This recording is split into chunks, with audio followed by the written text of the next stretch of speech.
Option U. Jane should refuse Sara's invitation. Jane inwardly panicked at Sara's invitation. What I would give to spend more time with Sara, she thought. A true kindred spirit. But what will Aunt Adolpha say? If she casts me out, where will I go? Jane's stomach turned at the prospect of losing everything secure and familiar to her, regardless of the strong feeling of regret pulling at her heart.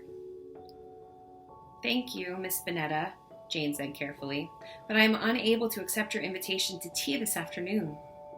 Perhaps another time? Sara's demeanor instantly shifted.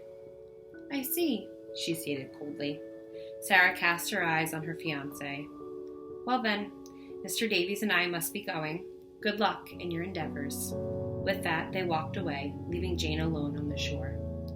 As Jane watched them go, she was brought to tears. Why do I always let Aunt Adolpha govern my actions, as if anything will be acceptable to her? Jane thought despondently.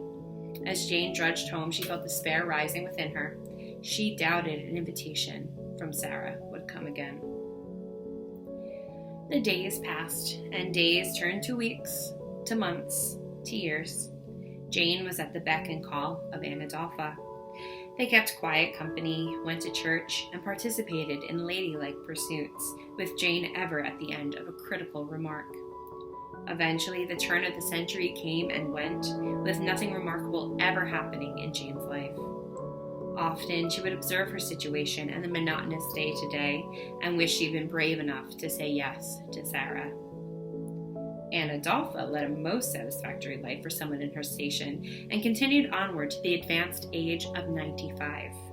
She passed quietly in her sleep, and although Jane expressed sadness at her aunt's death, she also recognized that she was now, for the first time in her life, free.